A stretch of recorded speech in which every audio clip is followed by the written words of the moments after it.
I brought a book into I brought a book with me today. That book is called Working Smart. It says, are you buried under an avalanche of paper? Are you besieged by visitors, meetings, and phone calls? Well, why have you tried Working Smart? Anyway, um, this one is by Michael LeBoeuf. LeBoeuf, it's Leboeuf. Michael LeBoeuf, or whatever, I don't know. How to accomplish more in half the time. This book also has a complete program of exercises, charts, and results. That's the back cover there. I don't know if you can see all the info there. But anyway, I'm going to read the foreword. Let me get in here and find the foreword, or the introduction, I'm sorry. Anyway, there's a quote right here in the introduction, and it says,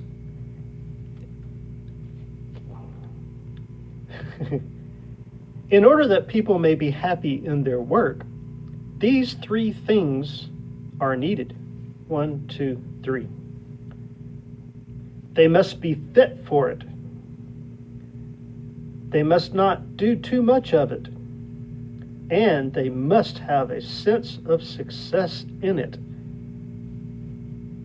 And that's a quote from John Ruskin. All right, so now I'm going to read the introduction to the book. There's just no doubt about it. Most of us work harder than we have to in order to reap the benefits that life has to offer. That thought crossed my mind some years ago, feeling that such a thought was hardly unique. I went looking for a book on how to work less and get more done. What did I find? All sorts of interesting self-help books on a multitude of subjects. I read many of them, learning such things as how to intimidate, negotiate, and mediate, or meditate. Others told me how to run, have fun, and look out for number one. Okay. Still others told me how to live with fear, manage my career, and become the greatest thing since bottled beer. Amazing, I thought to myself. Absolutely amazing. All these books helped me in some way, but nowhere could I find a book that directly focused on what, gotta turn the page, I wanted to know. Couldn't find a book on what I wanted to know, according to this guy. How can I get the greatest return on my investment of time and energy? Or, stated another way, how can I get more done by spending less of my time and energy? Impossible? Or impossible, you say? Not at all. Not being able to find a book that answered my question only made me more determined to get some answers.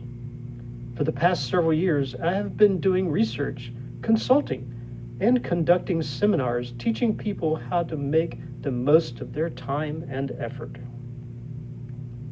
I have found the following to be our major contributors to failure and fatigue. He says he has found the following to be our major contributors to failure and fatigue. 1, unwillingness to invest work in the present for reward in the future. People tend to give up after a half-hearted effort, and all efforts towards abandoned goals go for naught. 2, having programmed erroneous beliefs about work that we've all been taught. Beliefs, ideals, ideas. right? You end up with beliefs of what work is and how it should be. You look at the workforce today, right? You look at the news media, they say, nobody wants to work. It's because their idea of work and reward is different than what it should be. 3, not knowing or deciding what you want out of life. That's a big thing. You see that in a lot of people, a lot of young adults. 4, the inability to manage your time. I've had that problem myself. 5, a life of chaos. 6, a weak self-image, fear of failure. I have a fear of failure. I've always had that. It's like test taking, you know? I'd sit down to take a test and everything in me would just grind to a halt. My brain would not function properly. My heart would go like this, right? And I just knew up front before taking the test that I was going to fail the test. And you know what? My belief that I would fail the test always proved correct. I needed to get away from that. I needed to have a little more, belief in myself when it comes to taking tests. And a lot of people I've talked to have had that, right? So number 6 says, a weak self-image, fear of failure, guilt, worry, excessive anger, and other irrational time and energy draining emotions.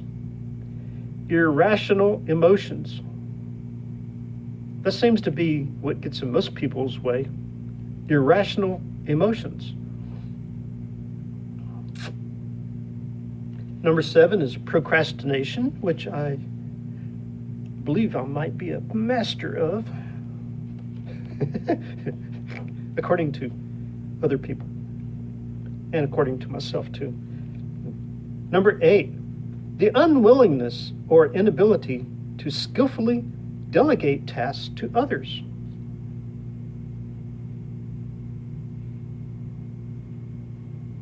9, communication breakdowns. 10, unnecessary interpersonal conflicts. 11, common everyday interruptions such as meetings, visitors, and telephone calls. 12, a deluge of paperwork. The causes and cures of each one of these is outlined step by step in a simple, readable, and practical format to make it immediately useful. If you simply buy this book, read it, put it on the shelf and forget it, I assure you that you won't get your money's worth. However, if you follow the recommendations I am about to give you, this book can represent the beginning of a rewarding growth experience. First, be an active reader. Read with a pencil or pen in your hand.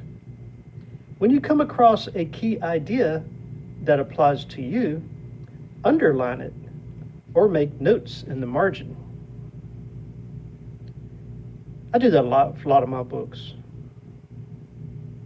especially study books. Okay, I guess I could consider this a study book. I could study the contents of this book, right? To help me to be able to work smarter. Okay. All right, where am I? Okay, first, be an active reader. Read with a pencil or pen in your hand. When you come across a key idea that applies to you, underline it or make notes in the margin. At the end of each chapter, make a list of concepts and work savers that apply to you and resolve to use them. Second, don't attempt to make wholesale abrupt changes in your behavior. You will only find it frustrating and probably unbearable. Some people need that kind of change. Frustrating, unbearable change. Okay. The best and most lasting way to implement change is gradually, smoothly, and systematically. As you compile a list of work-saving ideas, resolve to apply one new idea each week. That may sound terribly slow, but if you do that, you will have put over 50 new effectiveness techniques into your life in 1 year. If you feel it's too slow, try 2 or 3 new ideas per week, but back off if you begin to feel uncomfortable. Finally, don't expect to be perfect. There ain't no such thing as perfect. We all know that. There will be days that you will not or cannot do the things you feel you should or could have done. Some days you simply may not give a damn. Other days, Murphy's Law may rear its ugly head. No matter what happens, simply resolve to keep trying. Improving your effectiveness is much like playing golf. Theoretically, the perfect golf score is 18, but to reach that would mean a hole-in-one on 18 consecutive holes. Obviously, gotta turn the page. Okay. Obviously, no one will ever come anywhere near that. However, this fact doesn't stop millions of avid duffers, which are golfers, from trying to improve their score each week. As you strive to work smarter, take a similar approach. Resolve to improve, but realize that this is an area where you will always be able to improve. With that in mind, let's go I think this is a typo. It says, let's go explode some common work myths. Oh, okay, maybe it's not a typo. I thought it meant explore. With that in mind, let's go explode some common work myths. Who knows? It just might take a few strokes off your game. All right. Chapter 1 is actually called The Effectiveness Plan. I just wanted to read the introduction to the book.